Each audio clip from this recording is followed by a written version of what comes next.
अस्सलाम वालेकुम दोस्तों, मैं हूं आपकी खिदमत में अदील अहमद। आज के इस ट्यूटोरियल में हम सीखने जा रहे हैं कि how to use an array in C sharp. कि सी शार्प में जो है वो एरे का इस्तेमाल किस तरह करते हैं। तो चलते हैं जी, बढ़ते हैं विदाउट वेस्टिंग टाइम। तो सबसे पहले मैं नया प्रोजेक्ट क्रिएट करूंगा। जो दो मेथड मैंने आपको ऑलरेडी बताए हुए हैं कि या फाइल पे क्लिक कर लें, न्यू में चले जाएं, या उसके अलावा जब आप आईडी ओपन करेंगे विजुअल स्टूडियो उसका कोई भी वर्जन जो है न्यू प्रोजेक्ट पे क्लिक कर लें तो यहाँ से भी हम क्रिएट कर सकते हैं। हाँ, तो चलते हैं जी, मैं इस न्यू प्रोजेक्ट पे क्लिक करता हूँ। करने के बाद यहाँ पे विजुअल सी शार्प और कंसोल बेस एप्लीकेशन पे हम काम कर रहे हैं जी। तो यहाँ पे हम एरे के लिए काम कर रहे हैं, तो मैं एरे ऐप मैंने जो है इस एप्लीकेशन का नेम रख दिया। ओके करता हूँ जी। ओके करने के बाद देखिए जी, प्रोजेक्ट जो है वो क्रिएट हो रहा है। सबसे पहले बढ़ते हैं जी, मैं साइज़ इंक्रीज़ करता हूँ यहाँ से। ये लें जी, मैंने 150 का साइज़ कर दिया है। तो गाइस चलते हैं, सबसे पहले हम एक मैं एरे डिक्लेयर करके आपको दिखाऊंगा कि किस तरह मैं इंटीजर टाइप के एरे डिक्लेयर कर रहा हूँ जी। इंट मैंने लिखा, फिर उसके साथ जो है जी स्क्वायर ब्रैकेट्स लगाएंगे, फिर उसके बाद एरे का कोई भी नेम रखेंगे। फॉर एग्जाम्पल मैं एरे का नेम रख देता हूँ यहाँ पे मार्क्स। ये मार्क्स जो है नेम जो मैंने रखा है, आप कोई भी रख सकते हैं, ज़रूरी नहीं है कि मार्क्स ही रखना है। एज रख लें, जैसे आपकी ज़रूरत है। आपने कोई नंबर स्टोर करवाना है, उसका नाम नंबर रख लें, या आपने कोई एवरेज स्टोर करवानी है, एरे फ्लो टाइप की डिक्लेयर करें, उसका नाम एवरेज रख लें। कीवर्ड से ना हो, कीवर्ड्स वो वर्ड होते हैं, जैसे मैं आपको बता दूं, अगर यहाँ पे अगर हम देखें कि कीवर्ड कौन कौन से हैं, तो ये जो आपके सामने फ़िलहाल जो बाय डिफ़ॉल्ट आ रहे हैं, फॉर एग्जांपल कह लें कि ये ब्लू जो नज़र आ रहे हैं, ये सारे के सारे कीवर्ड हैं। स्ट्रिंग है, वॉइड है, स्टैटिक है, इंट है, न्यू है, क्लास है, नेम स्पेस यूजिंग है। तो ये गाइस सारे के सारे इस वक्त हमारे पास इस आईडी में जो शो हो रहे हैं ब्लू, ये कीवर्ड हैं, रिजर्व वर्ड हैं। इनको हम अपने नाम के तौर पे किसी के नहीं इस्तेमाल कर सकते। फॉर एग्जाम्पल यहाँ पे मैंने इंट लिखा है और यहाँ पे फिर मैं आगे इंट लिख दूँ मार्क्स की जगह पे, तो ऐसा एरर आएगा। मैं किसी भी रिजर्व वर्ड को नाम के तौर पे मैं नहीं रख सकता। तो न्यू में जाएंगे, फिर उसके बाद डाटा टाइप इंटीजर लिखेंगे जी, और उसके साथ है जी स्क्वायर ब्रैकेट्स लगा देंगे। इसके अंदर है जी आप साइज़ मेंशन करेंगे एरे का। फॉर एग्जाम्पल मैंने 5 मेंशन कर दिया, लास्ट पे सेमीकोलन है। तो गाइज ये एरे डिक्लेरेशन का मेथड है सी शार्प के अंदर के एरे जो है वो आप किस तरह डिक्लेयर करते हैं सी शार्प के अंदर। तो आपने देख लिया कि सबसे पहले ये डाटा टाइप है जी, इंटीजर टाइप के एक आप एरे डिक्लेयर करने जा रहे हैं, ये आपको बताता है। और ये आपने उसका नाम रख दिया। न्यू ऑपरेटर है दैट एलोकेट्स अ मेमोरी, जो है वो मेमोरी एलोकेट करता है।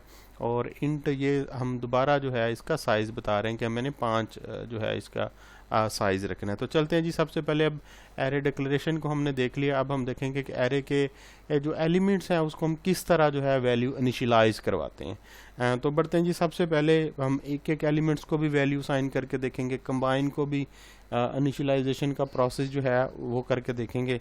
तो सबसे पहले हम लिखेंगे एरे का नेम, मैंने यहाँ पे लिखा मेंशन किया, फिर इसके साथ हम स्क्वायर ब्रैकेट्स लगाएंगे। गाइस एक बात मैं आपको क्लियर कर दूं कि एरे जो है उसमें ऐसा समझ लें कि फॉर एग्जांपल मैंने इसके 5 एलिमेंट्स डिक्लेयर किए हैं। तो इंटीजर जो है सी शार्प के अंदर फॉर एग्जांपल अगर 2 बाइट्स लेता है या 4 बाइट्स लेता है, तो आपके पास कंप्यूटर की रैम जो है उसके अंदर 5 होल्स आपको मिलेंगे। और वो फर्स्ट जो इंडेक्स एड्रेस कहाँ से स्टार्ट होगा, 0 से, मतलब 0 1 2 3 एंड 4, मतलब टोटल नंबर ऑफ कितने हो गए 5, मतलब 0 से शुरू होगा 4 तक जाएंगे, 5 इसमें इंक्लूड नहीं होगा। मतलब इंडेक्स नंबर कहाँ से स्टार्ट होता है, हमेशा 0 से। तो मैं फर्स्ट इंडेक्स को वैल्यू साइन करवाता हूँ, तो मार्क्स 0, और इसको मैंने वैल्यू साइन करवा दी है जी 10। अब आप समझ लें गाइस कि मैंने जो फर्स्ट इंडेक्स था, क्योंकि मुझे 5 जो थे इंटीजर के मिले थे, होल मिले थे, तो उसके अंदर इंटीजर 4 बाइट्स लेता है। इसमें सी शार्प में जो बाइट है वो 2 बाइट्स लेता है। आपने देखा कि बाइट 1 बाइट लेता है, क्योंकि 1 बाइट के अंदर आपको पता है टोटल नंबर ऑफ 8 बिट्स होती हैं। तो अब फॉर एग्जाम्पल मार्क्स 0 है, इसमें इंटीजर है, एक इंट 32 बिट है, इंट 64 बिट है, तो वेरी करता है इनका साइज़ 2 बाइट्स 4 बाइट्स। तो अब मार्क्स 0 है, इसको मैंने 10 साइन कर दिया। फिर उसके बाद मार्क्स सेकंड इंडेक्स को मैंने वैल्यू साइन करवानी है, तो आप साथ इंडेक्स नंबर लगाएं, आपका आ जाएगा फर्स्ट इंडेक्स नंबर, और उसको जी है वैल्यू आप असाइन करवा दें। कोई भी वैल्यू असाइन करवा सकते हैं, ज़रूरी नहीं कि 10, 20, 30, आप 1000 में भी जा सकते हैं, कोई वैल्यू असाइन करवा दें इसको। फिर उसके बाद जो है मार्क्स, वही वेरिएबल एरे का नहीं, ये मार्क्स देखें, सॉरी मैंने स्क्वायर ब्रैकेट्स लगानी थी, ये मार्क्स इस एरे का नेम है जो आपने रखा। अगर फॉर एग्जाम्पल यहाँ पे आप ए भी लिखते हैं तो आपको यहाँ पे भी ए ही लिखना पड़ेगा, जो नेम आपने मेंशन किया यहाँ पे। फिर उसके बाद ही आप इसको वैल्यू, फॉर एग्जाम्पल मैंने यहाँ पे इसको 1000 असाइन कर दिया, ठीक है जी। फिर उसके बाद जो है नेक्स्ट मैं क्या करता हूँ कि नेक्स्ट इंडेक्स को वैल्यू साइन मार्क्स, ठीक है जी, और इसका इंडेक्स नंबर आएगा जी 3, और इसको मैं वैल्यू साइन करवा देता हूँ 2345। ये लें जी, मैंने इसको और वैल्यू साइन करवा दी है। फिर उसके बाद लास्ट इंडेक्स है जी इसका, देखें मार्क्स, और इसको मैं वैल्यू जो है वो साइन करने की कोशिश कर रहा हूँ 4000। ओके, ये ले जी मैंने इसको 4, अब देखिए एरर आ रहा है क्योंकि यहाँ पे मैंने इंडेक्स नंबर इसका मेंशन नहीं किया। ये ले जी 4 तक, अब देखिए जी एरर ख़त्म हो गया। अब मैं क्या करता हूँ, नेक्स्ट चलता हूँ ताकि आपको थोड़ा सा कंसेप्ट भी क्लियर कर दूँ। एक आपका मार्क्स, और इसको मैं एक अंदर 5 मेंशन करता हूँ, और इसको मैं वैल्यू दे देता हूँ जी 40। देखें इसके इंडेक्स नंबर 5 को वैल्यू असाइन हो चुकी है, रिप्रेजेंट 32 बिट। अब 0 से लेके 5 तक, हालांकि ये होना नहीं चाहिए, 0 से हमने 5 इंडेक्स दिया है, तो ये जब हम क्या करेंगे, इसको आउटपुट में इंडेक्स लेंगे तो यहाँ पे जो एरर जनरेट करे, क्योंकि ये तो है ही नहीं, हमने 5 इंडेक्स की एरे जो है वो डिक्लेयर किया, तो 0 से 0, 1, 2, 3 एंड 4 यहाँ तक लेगा, आगे जो है वो इसमें एरर जनरेट करेगा। तो चलते हैं जी, ये मैंने इनको वैल्यू साइन कर दी। इससे मुराद ये है कि ये जो आपने 10, 20, 30 वैल्यूज़ दी हैं, तो कंप्यूटर की रैम के अंदर जो मेरे लिए मेमोरी होल बने थे, फॉर एग्जाम्पल ऐसे ही कह लें कि जो जैसे हमारे एक घर में कमरे हैं, तो इंटीजर से मुराद ऐसे ही कह लें कि मेरे पास 2 बाइट्स के 5 कमरे बने हैं। फर्स्ट कमरे में मैंने 10 वैल्यू रख दी है, दूसरे में 30, तीसरे में 1000, और जो फोर्थ नंबर पे था इसमें 2345, और जो लास्ट नंबर 5th नंबर था उसमें 4000 मैंने जो है वो वैल्यू प्लेस कर दी। ठीक है, इसको मैं लैमिनेट कर देता हूँ जी फ़िलहाल। ठीक है, अब ये समझ लें कि ये जो मैंने अभी तक काम किया है कि आपने थ्रो कीबोर्ड वैल्यू दी है और ये कंप्यूटर की रैम के अंदर चलेगी। अब मैंने क्या करना है कि रैम से मतलब कंप्यूटर के इंटरनल से वो वैल्यू उठा के अब स्क्रीन मतलब कंसोल के ऊपर प्रिंट करवानी है। प्रिंट करवाने का गाइस आपको पता है कि कंसोल डॉट राइट लाइन हम यूज़ करते आ रहे हैं, लास्ट ट्यूटोरियल में भी आपने देखा। तो चलते हैं कंसोल डॉट राइट लाइन, और इसके अंदर सेम वही प्रोसेस है जी। फॉर एग्जांपल मैं कहता हूँ कि रिज़ल्ट फर्स्ट इंडेक्स वैल्यू के मतलब फर्स्ट इंडेक्स की मैंने वैल्यू प्रिंट करवानी है, तो साथ कनकैटिनेट ऑपरेटर आएगा जी। फिर उसके बाद मार्क्स एरे का नेम आएगा जी, और इसके अंदर जी हम 0 जो है वो आउटपुट करवा देंगे। ये देखिए जी, अब ये करेगा फर्स्ट इंडेक्स की वैल्यू को सिर्फ आउटपुट कराएगा। मैं सेव करता हूँ, सेव करने के बाद मैं क्या करता हूँ, रन करता हूँ। सॉरी, हम फिर आज भूल रहे हैं, हमें कंसोल डॉट रीड की भी लगाना है ताकि जो है कंसोल ठहरा रहे जब तक हम उसको ठहराना चाहते हैं, जब तक हम कोई भी की प्रेस नहीं करते कीबोर्ड से। रीड लाइन देखें, पहले हम रीड की लिखते थे, आज मैंने रीड लाइन भी लिख दिया, तो वो तब भी वो ठहरा रहेगा। स्टार्ट करते हैं जी। तो आपके सामने है जी गाइस, देखें फर्स्ट इंडेक्स वैल्यू 10। ठीक है, मतलब फर्स्ट इंडेक्स में वैल्यू कौन सी दी थी, 10 दी थी, तो 10 ये सिर्फ यही आउटपुट जो हमने दिया हुआ इसका आउटपुट स्क्रीन के ऊपर प्रिंट हो रहा है। तो दूसरा इंडेक्स को आउटपुट मैं इसको क्या करता हूँ, simple by pressing Ctrl+C from keyboard, put cursor here, enter. Now I am pressing for paste, Ctrl+V from keyboard. Now I am changing, that was the first index, now I am changing, it is a second index value, sorry for wrong spelling, second index value, and now I am changing here the index number now is 1.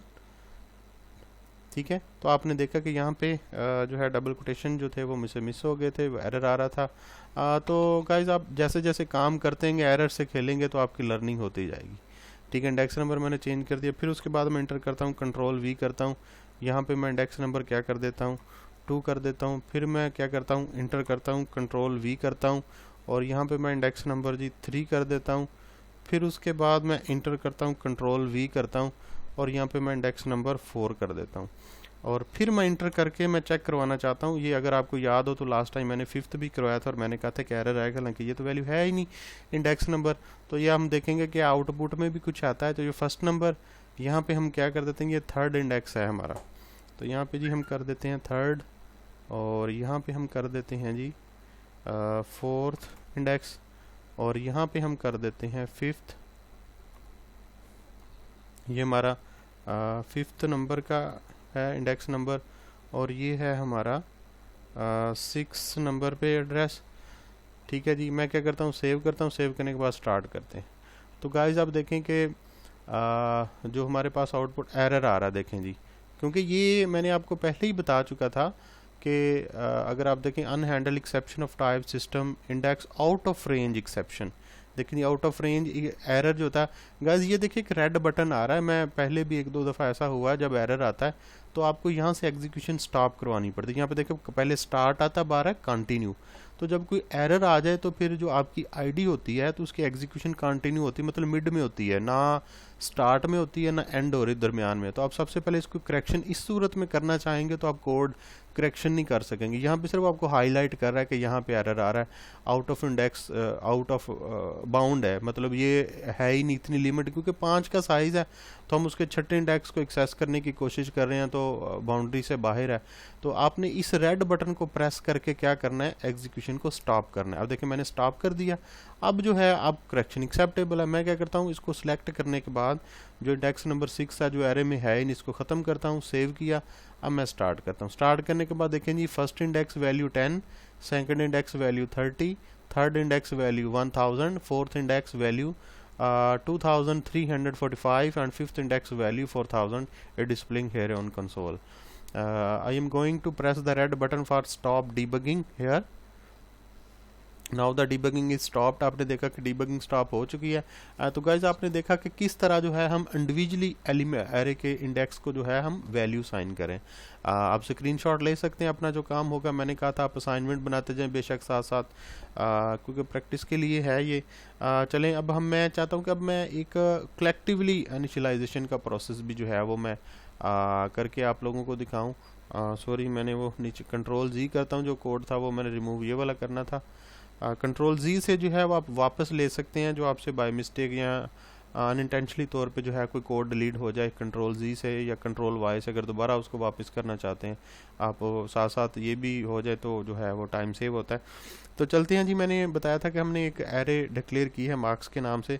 तो मैं यहाँ पर मैं लिखता हूँ जी marks, उसके साथ आ गया जी इंडेक्स, उसका इंडेक्स है जी 5, उसको मैं जी वैल्यू साइन कराता हूँ। आगे आ जाती हैं जी करली ब्रेसिस सेमीकोलन, और इसके अंदर जी मैं वैल्यू देता हूँ 10, 20, 30, 40, 50। अब देखिए जी एरर आ रहा है, कहता है एक्सेप्टेड है, मतलब यहाँ पे वो कोमा नहीं, वो कह रहा है यहाँ पे क्या दें, सेमीकोलन दें। तो ये एरर दे रहा है कि यहाँ पे रिप्रेजेंट 32 बिट साइंड इंटीजर्स, ये ले जी कोमा लगा देता हूँ। अब देखते हैं कहाँ पे एक्सेप्टेड का वो ऑप्शन दे रहा है। तो गाइस हम देख रहे थे कि यहाँ पे जो है वो एरर इनिशियलाइजेशन पे आ रहा है। मैं क्या करता हूँ, इसको थोड़ा सा चेंजिंग करता हूँ। मैं इसको सिलेक्ट करने के बाद बाय प्रेस करता हूँ कंट्रोल एक्स, और यहाँ पे जो है जहाँ पे मैं इसको डिक्लेयर कर रहा हूँ साइज मेंशन करने से पहले जो है इंट, उसका नेम जो है वो मेंशन कर दिया, और उसको असाइनमेंट ऑपरेटर मैं कंट्रोल वी करता हूँ जो मैंने नीचे कोड लिखा था। यहाँ पे जो है वो मैं इसको साइन करने की जो है वो कोशिश कर रहा हूँ। यहाँ से जो है ये वाला कोड आप एलिमिनेट कर दें, इसके साथ जो है वैल्यू साइन करने को, जब क्योंकि इनिशियलाइजेशन है, इनिशियलाइजेशन से मुराद है कि at the time of declaration, जब आपने एरे को डिक्लेयर किया तो फ़ौरन उसको वैल्यू जो है साइन करवाएं। तो देखिए इंट मार्क्स मैंने तो इसकी अब साइज़ क्या होगा, जितनी आप वैल्यू साइन करेंगे। देखिए यहाँ पे साइज़ मेंशन नहीं है, इसको खाली एम्प्टी छोड़ा हुआ है, तो जितनी वैल्यूज़ आप इसको साइन करेंगे उतना इसका साइज़ होगा। तो ये देखिए नीचे वो जो है वो 0, 1, 2, 3 शो करवाया हुआ, इसको मैं क्या करता हूँ, सेव करता हूँ। सेव करने के बाद 10, 20, 30, 40, मतलब यहाँ पे 10 शो होना चाहिए, इसका 20 रिजल्ट शो होना चाहिए, इसका 30, 40, 50। स्टार्ट करते हैं जी, देखते हैं इसका रिजल्ट क्या आता है। तो देखें 10, 20, 30, 40, 50 इसका रिजल्ट जो है वो स्क्रीन पे हमें आउटपुट आ रहा है। तो गाइस ये मैंने आपको दिखाया। अब मैं इसमें थोड़ी सी और चेंजिंग करके दिखाऊंगा कि मैं लूप का इस्तेमाल करना चाहता हूँ कि अगर फॉर एग्जांपल आप लूप के थ्रू जो है इसके इंडेक्स को एक्सेस करना चाहते हैं फॉर लूप से, तो मैं यहाँ पे मैं क्या करता हूँ कि एक इंटीजर टाइप का एक वेरिएबल डिक्लेयर करवाता हूँ टोटल के नाम से, और उसको मैं वैल्यू साइन करवा देता हूँ 0। और यहाँ पे हम चलते हैं, यहाँ पे मैं जो है ताकि पहले वैल्यू भी प्रिंट हो जाए, मैं यहाँ पे एक फॉर लूप लगा रहा हूँ, और फॉर लूप के अंदर मैं एक इंटीजर टाइप का वेरिएबल डिक्लेयर कर रहा हूँ n, और इसको मैं वैल्यू दे देता हूँ जी 0, क्योंकि एरे का इंडेक्स 0 से स्टार्ट होता है, तो आप इसको भी 0 असाइन करवाएं।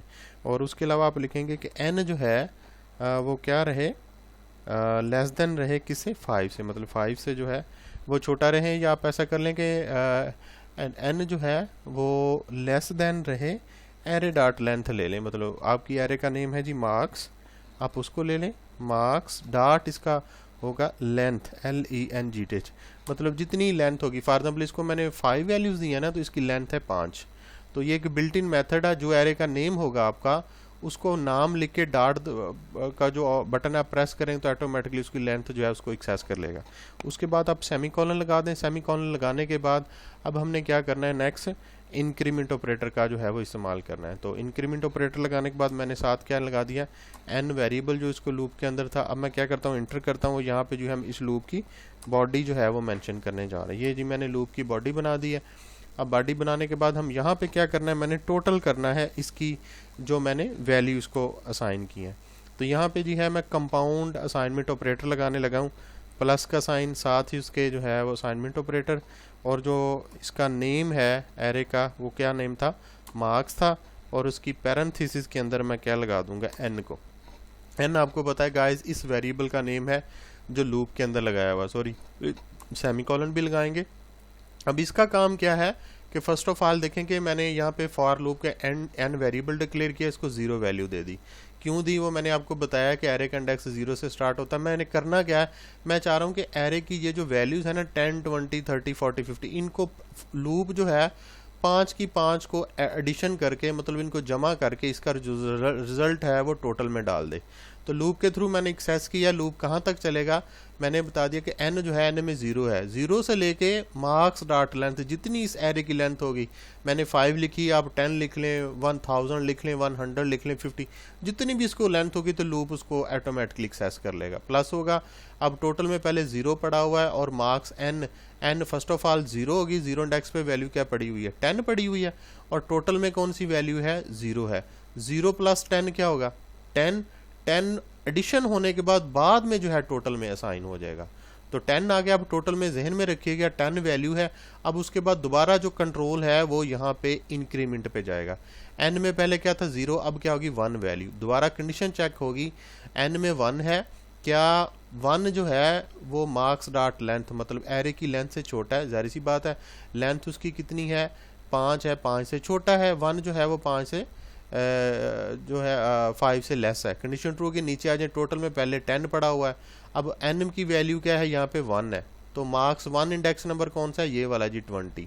तो टोटल में 10 है और मार्क्स n में क्या 20, 20 प्लस 10 कितना हो गया 30, पहले जमा होंगे, जमा होने के बाद फिर फौरन जो है टोटल, क्योंकि ये कंपाउंड असाइनमेंट ऑपरेटर है, ऑपरेटर प्रेसिडेंस हम C# या उसमें सॉरी C++ में आपने पढ़ा होगा कि पहले यहाँ पे एडिशन का प्रोसेस होता है, होने के बाद में वही वैल्यू जो है वो टोटल को असाइन हो जाएगी। इसी तरह जी टोटल 90 प्लस 120 140 और 150 जब इसके अंदर रिजल्ट आएगा, बाद में हम इसको क्या करवा देंगे, शो करवा देंगे। वो शो कहाँ पे करवाएंगे, लूप से बाहर आ जाएं जी, हमने जो इसका टोटल हुआ है कंसोल डॉट राइट लाइन हम लिखेंगे, और इसके अंदर जो है हम इनका टोटल शो करवा देंगे। सिंपल फॉर एग्जांपल मैं अगर आपको मैसेज लिखना चाहते हैं, मैसेज आप लिख भी सकते हैं। फॉर एग्जांपल मैं लिखता हूँ कि टोटल ऑफ एरे वैल्यूज़, मतलब मैं साथ इसके कॉलन लगा दिए जी।